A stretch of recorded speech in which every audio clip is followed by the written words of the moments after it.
不是白手起家的创始人，却成了公司的象征。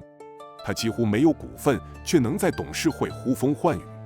上期我们讲了王石如何靠几船鸡饲料白手赚到第一桶金，那只是热身。今天要讲的才是他的真正代表作——万科改制。万科的前身不过是一个小小的展销中心，隶属于深圳市政府，连法人代表都轮不到他签字。可到2017年他退休时，这家公司已经是中国最大的住宅开发商，市值超过2000亿，而王石自己的持股不到0.3%。钱不是他的，公司却听他的。名义上是职业经理人，实际权力比老板还大。这事儿听着就悬，更悬的是全程合法、公开透明。今天蓬蒿野史就带你钻进这场中国商业史上最精妙的企业改制，看看王石是如何从一个卖录像机的国企小经理空手改制，稳稳控盘万科，并掌权近30年的。1984年，当时还是广东省外经贸委副科级外派干部身份的王石，靠2船玉米翻身，为深圳特区发展公司赚了300多万。公司觉得这小子能干，得给他更大的空间折腾。于是公司干脆把饲料、仪器、摄像器材等几个当时最赚钱的科室装进一个机构，并取了一个相当低调的名字——深圳现代科教仪器展销中心，简称深科展。王石辞去了省里的干部身份，调任副总经理，实际上就是一把手。申特发的领导想法很简单，展销有个啥搞头，赚到钱才是真的。王石，你不是有本事吗？进口批文和外汇配额都给你，独立法人独立核算，干啥都行，只要能继续赚钱。王石倒腾的第一件货是录像机，当时录像机的进货价一台2100元，王石找到香港的总代理，要求进15000台，价格砍到1500。接着他在深圳特区报登广告，集购3万台录像机，价格面议。负责广告的业务员都懵了，咱是卖货，怎么还集购呢？他哪懂王石的骚操作啊？广告一出，这些空气需求立刻拉升了市场价格，批发价一度被炒到7000元，零售价甚至高达1.3万元。王石趁机出货，一台净赚3、4千。没多久，跟风货源大量到港，批发价又从7000元跌到800元。他反身用已建好的全国渠道低价吃货，再按1500元批给经销商，一进一出，差价再次落袋。到1985年，深科展拿下录像机国家计划外市场60%的份额，一年卖出几万台，净赚1800万，账面现金堆得比玉米垛还高。钱多好办事儿，却也招人惦记。1985年，申特发总部未还日本银行贷款，要求王石把展销中心账上的800万美元调拨给总公司。这可摸到了王石的逆鳞，他拼死不签字，最后总部直接给银行发文，不经同意，展销中心不得动用该笔资金。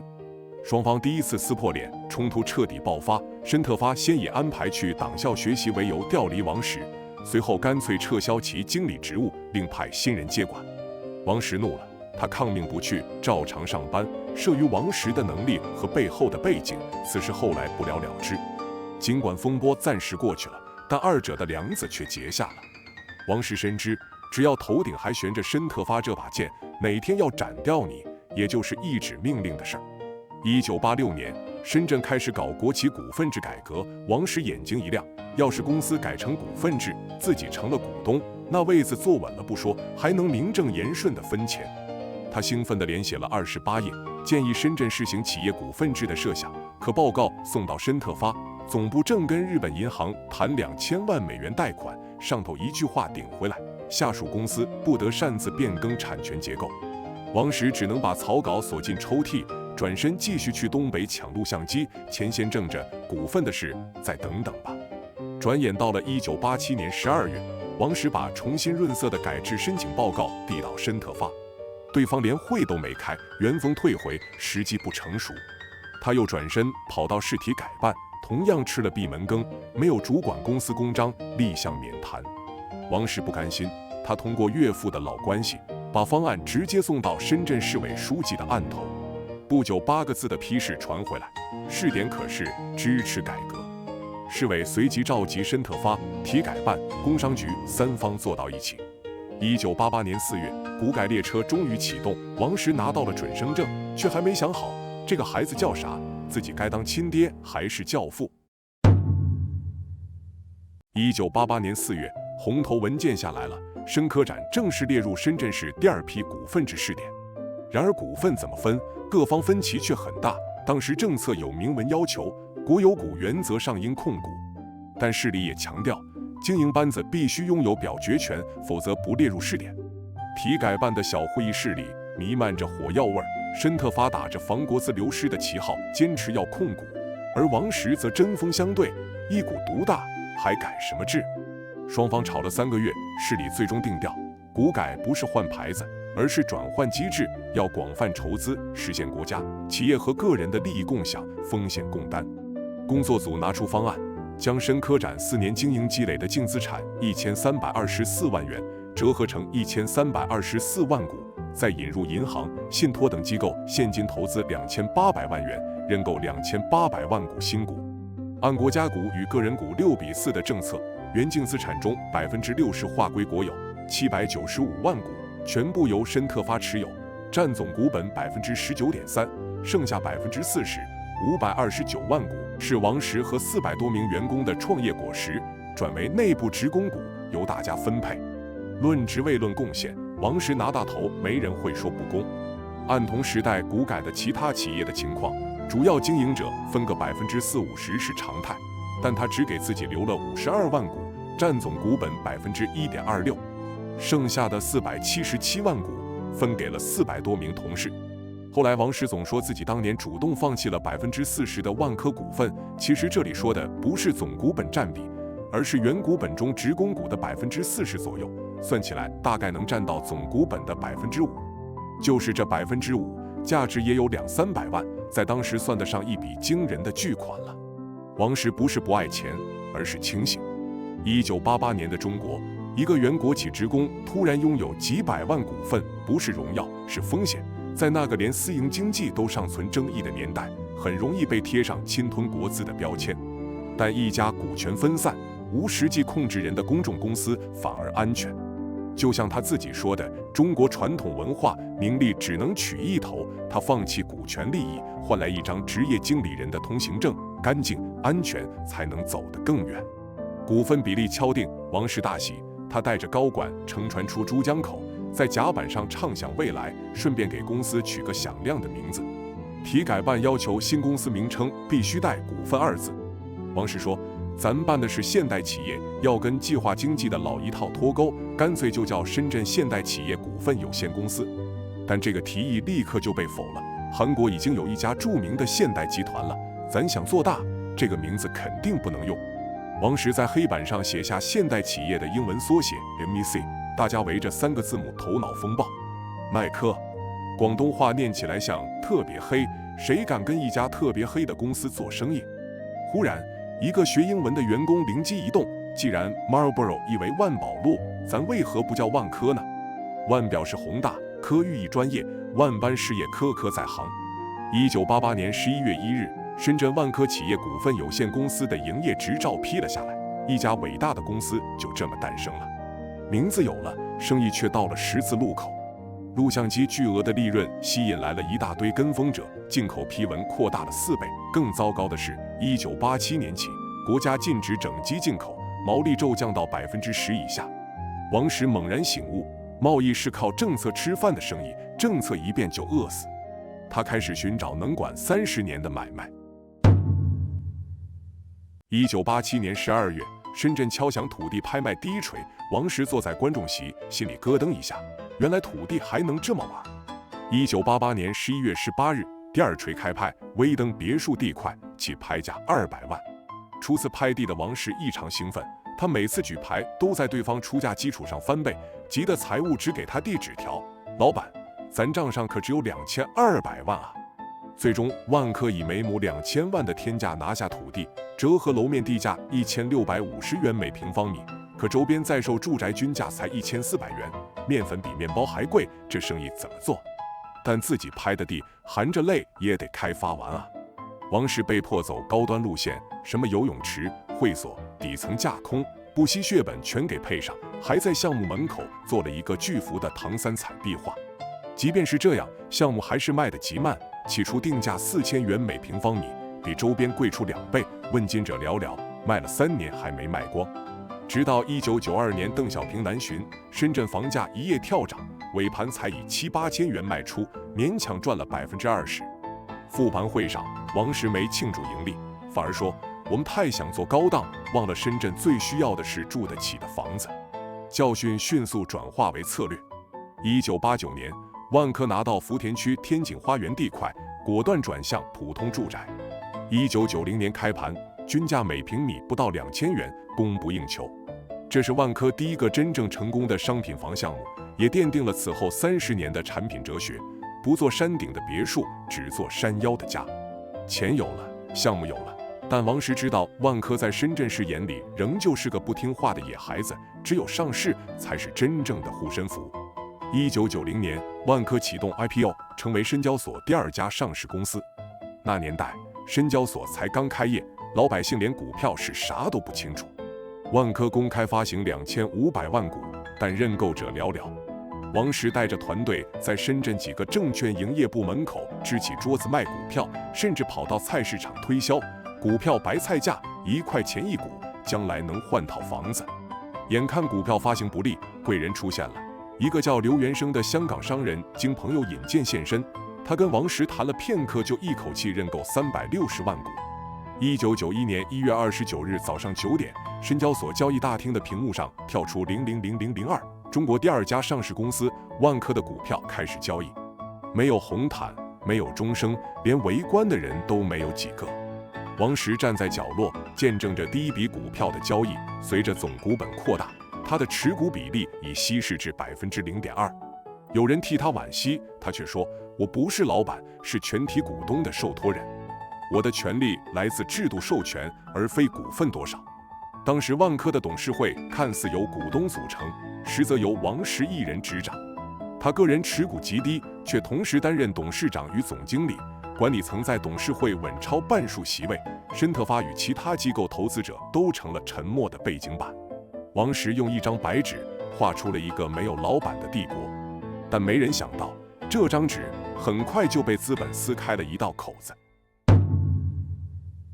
1994年3月30日，星期三，王石正在深圳总部开会，秘书急匆匆递来一份传真，来自君安证券，标题只有8个字：告万科全体股东书。他扫了一眼，立刻脸色大变。这不是普通函件，而是一封逼宫檄文。君安证券这家曾帮万科设计员工持股计划、承销辟谷的自己人，突然联合4家法人股东，要求改组万科董事会，罢免王石。理由冠冕堂皇，过度多元化，经营保守，管理层懈怠。可翻开万科1993年年报，营收7.38亿元，净利润1.05亿元，同比分别增长46%和35%。A 股3年涨了4倍，B 股虽低迷，但公司现金流健康，项目销售良好。问题不在万科，而在君安自己。1993年，君安证券作为万科 B 股主承销商，包销了1000万股，成本约12港元每股。但上市后 ，B 股市场冷淡，股价跌至9港元以下，账面浮亏超3000万港元。君安总经理张国庆急需一个故事，一场中小股东起义，一次治理革命，把股价炒上去。而万科正是最佳剧本载体，股权高度分散，第一大股东深特发仅持股18%，王石个人不足0.25%，无实际控制人。在资本眼里，这不是制度优势，而是一座没上锁的金库。君安的策略很精巧，不求控股，只求改组董事会。他联合4家股东，合计持股10.73%，刚好跨过公司法规定的10%门槛，有权召开临时股东大会改选董事。若成功，新董事会可合法更换总经理，炒掉王石，换上自己人。为了拉拢散户，他抛出诱饵，若改选成功，将立即实施10送10配3的高比例配送股，让每位股东持股翻倍。王石知道，一旦股东大会召开，舆论发酵，局面可能失控，此事赌不得。他在半小时内联系海内外的13名董事，并向深交所申请停牌，这被认为是中国股市历史上首次因控制权争夺引发的主动停牌。王石没有坐等裁决，而是主动出击，亲自叩开了君安盟友新一代企业有限公司的大门。他警告对方，你们签的是保密协议，但君安是要吃掉万科。新一代持有万科6.5%股份，是君安联盟的主力。当天，他又把电话打到了新一代的上级北京中创总公司那里。3月31日，北京中创发声，对此事毫不知情，反对恶意收购。随即，新一代宣布退出联盟，并撤销对君安的一切授权。当晚，王石拿着声明来到张国庆的办公室，可是张国庆却有恃无恐。他递给王石一份文件，新一代授权君安作为改革倡议行动的财务顾问的委托书。委托书上明确规定，授权在6个月之内不可撤销。这让王石手上的声明成了一张废纸。王石没有放弃。4月2日，他向证监会深圳特派员办事处提交材料，举报君安在发布告股东书前，已通过关联账户提前建仓，涉嫌利用未公开信息操纵股价。监管层迅速约谈张国庆。一位在场人士回忆，话没说重，但意思很明白，别碰红线。资本市场的事儿还得是股东说了算。香港的刘元生是散户投资人的代表，自当年买入后从未减持，如今已经持有8.3%的股份。若他被十送时打动，那么局面将难以预料。王石致电刘元生，电话接通，刘元生只说了一句：“我相信你。”此后，他拒绝出席君安召集的任何会议，也未对媒体多说一句。申特发当时仍是国资大股东，如果倒向君安，那万科立刻完蛋。王石亲自去找申特发领导，没讲大道理，只说了一句非常深圳的话：“你们不放心我，可以换人，但不能让投机者控制万科，这是深圳的脸面问题。”这句话击中了对方。万科是改革样板，若沦为券商坐庄工具，市里谁的脸上都挂不住。深圳市体改办随即表态，万科治理模式是全国试点成果，不容破坏。4月3日，海南证券宣布退出联盟。第二天，大势已去的君安决定减持退场，万科股票复牌，股价跌了9.19%，但董事会总算是保住了。君万之争落幕了，但王石毫无胜利的喜悦。他在内部会上说：“今天赢了，是因为我们还在体制的保护圈里，下次来的可能连这个圈都不认。”他第一次感到恐惧，没有股权的控制权终究是沙上之塔。回到办公室，他翻出过去几年的股东名册，申特发逐年减持，股权愈发分散。痛定思痛，王石做了一个违背初心的决定，主动寻找大老板。他不要民营资本，怕再被突袭；也不要外资，担心水土不服。他要一家有实力、讲规矩、愿长期持有且有能量背书的国有股东。最终，他把目标锁定在华润集团身上。华润是老牌央企，根正苗红，旗下有地产业务，懂行业。更重要的是，他承诺只做股东，不干预日常经营。1997年，在多方协调下，申特发将所持剩余万科股份8.11%协议转让给华润，加上后续增持，华润最终持股达15.08%，成为第一大股东。王石团队为增持一股，却换来了前所未有的治理稳定。媒体称这是万科回归国有怀抱，王石却说：“我不是找靠山，是给制度上锁。”他以为这把锁能管20年，哪知18年后，一个真正的体制外野蛮人会带着杠杆资金，把这把锁连同他亲手构建的帝国一起砸得粉碎。